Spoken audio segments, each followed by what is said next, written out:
झारखंड की मंत्री बेबी देवी जी, झारखंड की मंत्री दीपिका पांडे जी, आपके अपने दादा यहाँ के विधायक जिगा सोसरन होरो जी, गुमला के विधायक भूषण तिर्की जी, आदरणीय गीता श्री उरांव जी, हमारे महागठबंधन के जिला अध्यक्ष सचिव, सभी नेतागण और साथ ही साथ सभी मान्यगण, सभी पदाधिकारी, एसपी साहब, डीसी साहब और खूबसूरत कलाकार जो बाईं तरफ दाईं तरफ बैठे हैं, हमारे सुरक्षा कर्मी, हमारे मीडिया कर्मी और दूर दराज से आए हमारी हजारों हजार दीदियां बहनें, आप सभी को मेरी तरफ से झारखंडी जोहार। कैसा लग रहा है? अच्छा लग रहा है? आज कोशिश की है कि आपके जैसा थोड़ा बन करके आऊं। ठीक लग रहा है ना? बहुत बहुत धन्यवाद है। यही कला संस्कृति है, यही झारखंड है।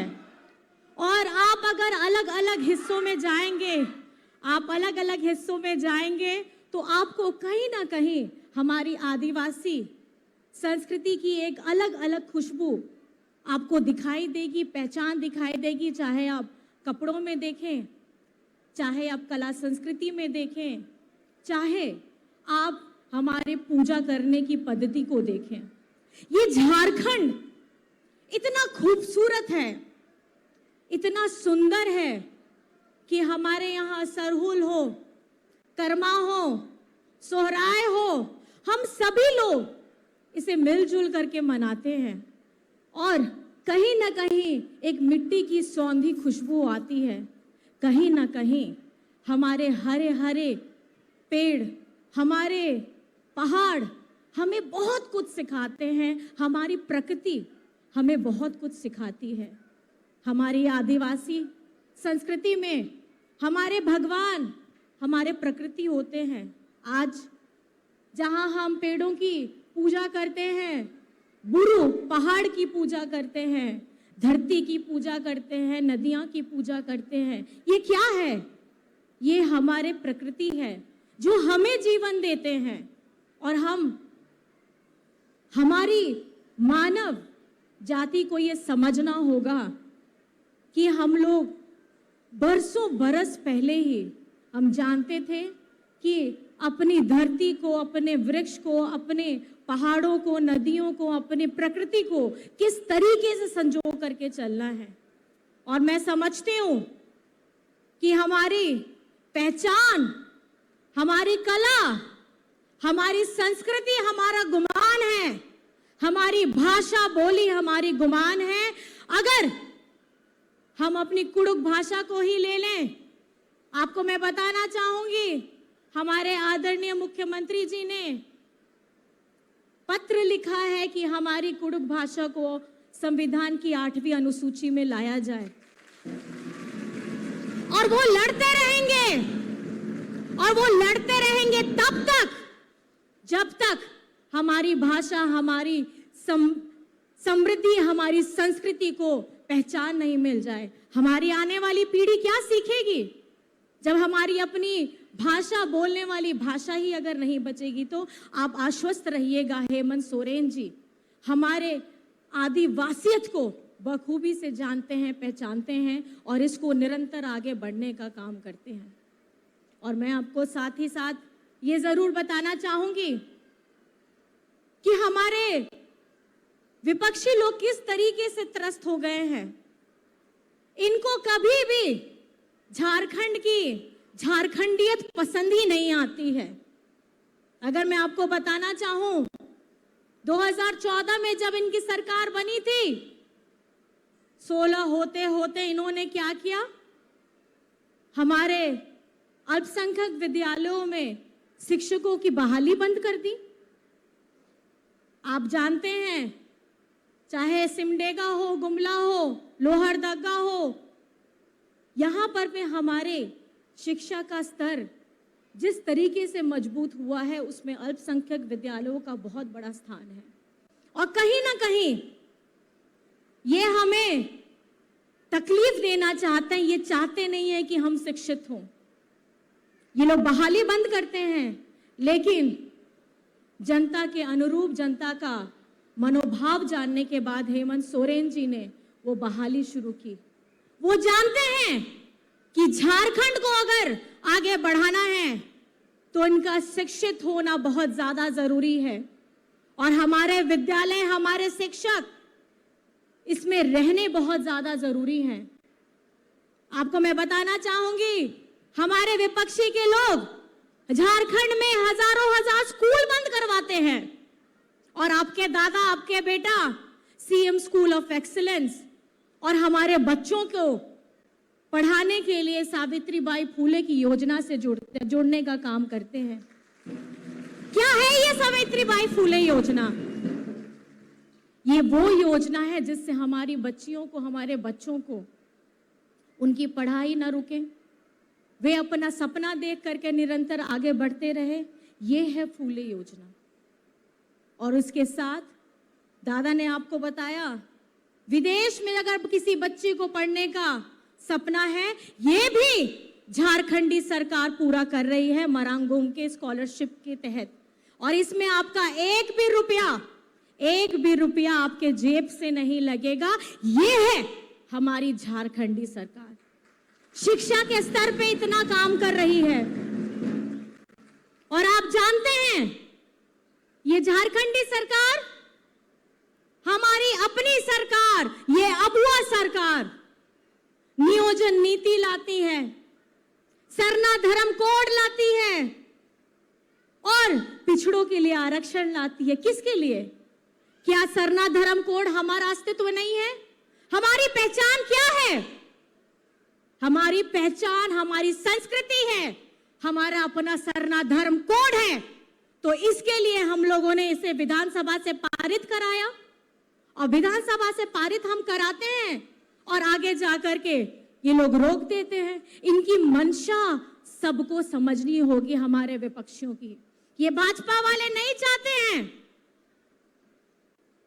कि हमारा अस्तित्व बचे, हमारा अपना सरना धर्म कोड हो, ये कभी नहीं चाहते हैं। ये बाहर से आते हैं, जिनको हमारी भाषा, हमारी बोली, हमारी संस्कृति समझ में नहीं आती, वो हमारे लिए क्या नीतियां बनाएंगे। आज झारखंड में ये पहली बार है आपके अपने दादा, अपने बेटा हेमंत सोरेन जी ने आधी आबादी के लिए जो ऐसा गहरा और गाढ़ा लकीर खींचा है, इससे पहले कोई भी मुख्यमंत्री ने ऐसा काम नहीं किया है। ये सम्मान, ये आत्मविश्वास और महिला को सशक्त करने का अगर उन्होंने प्रण लिया है, तो ये निरंतर उसमें आगे बढ़ते रहेंगे।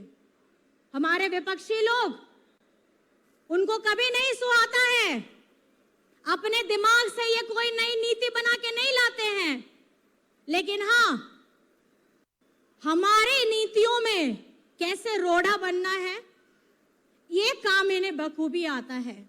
हमारी मैया सम्मान योजना के लिए ये लोग पीआईएल कर दिए हैं। हमारी नियोजन नीति आती है, उसके लिए ये लोग पीआईएल कर देते हैं। हेमंत सोरेन जी लगातार झारखंड के लिए काम कर रहे हैं, तो अलग अलग तरीके से ये लोग पीआईएल करते हैं। मैं आपको बताना चाहूंगी, ये लोग पीआईएल मास्टर गैंग हो गए हैं।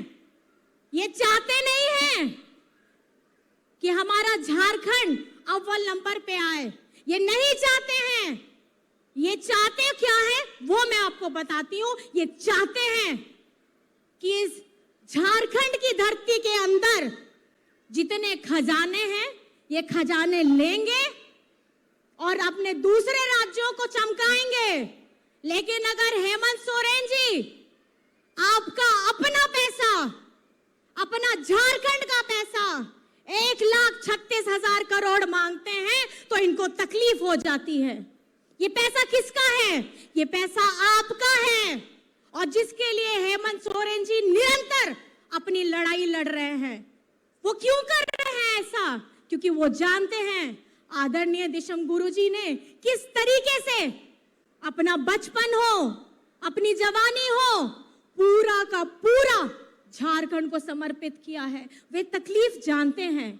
आज अगर हमारा अपना बकाया पैसा हमें वापस मिल जाता तो झारखंड आज कहां होता। खनिज संपदा हमारी, सारे खजाने हमारे, और हमारा रॉयल्टी का पैसा नहीं हमको।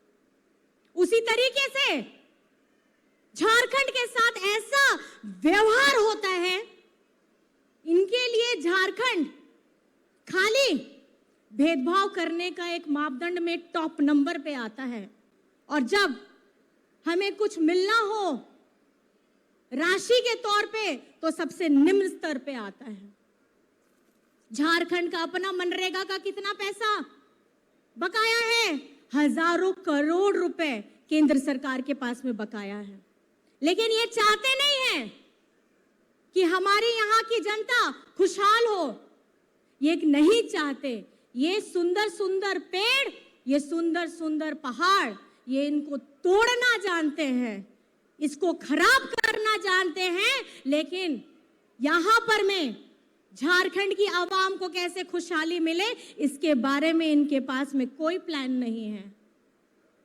आज जिस तरीके से हेमंत सरकार निरंतर एक नई नई योजना लाई थी, किसके लिए लाई? आप सभी को पता है, आप लोगों के लिए लाई।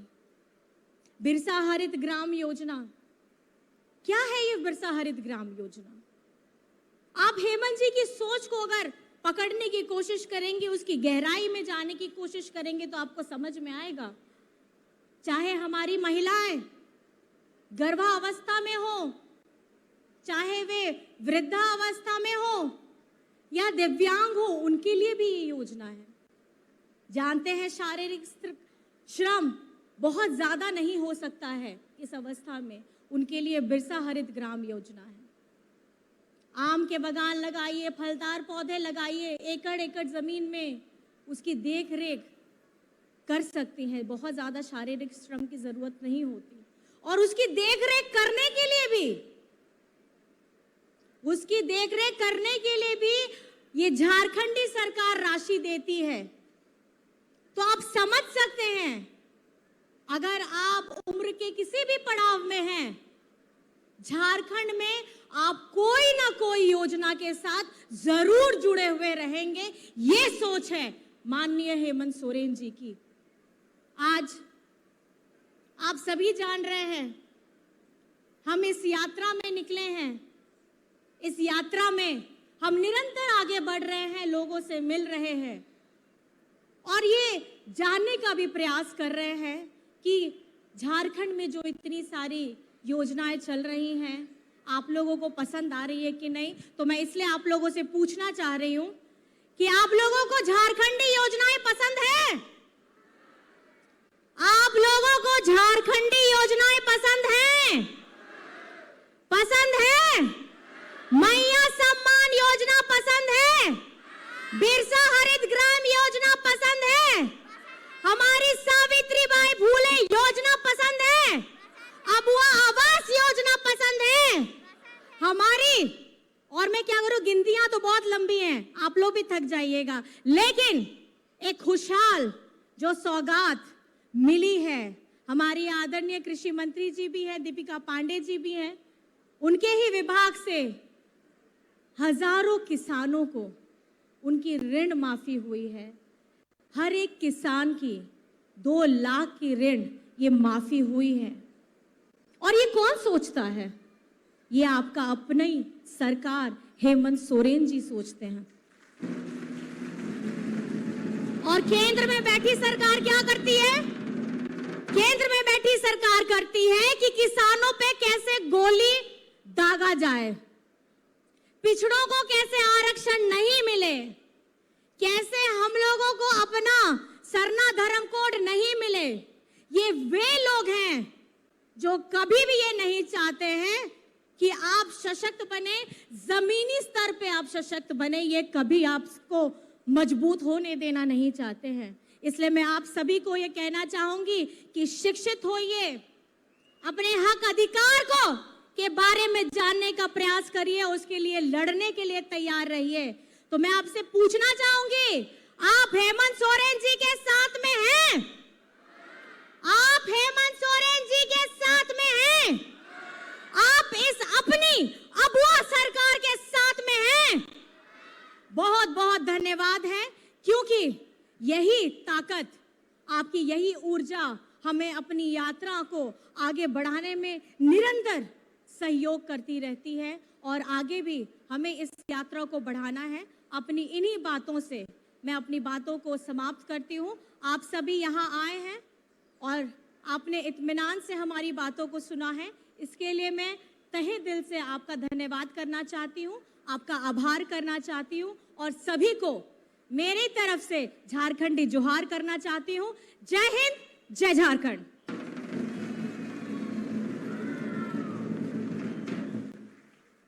बहुत बहुत आभार व्यक्त करती हूं माननीय विधायक गांडी विधानसभा क्षेत्र श्रीमती कल्पना मुर्मू सोरेन मैम को।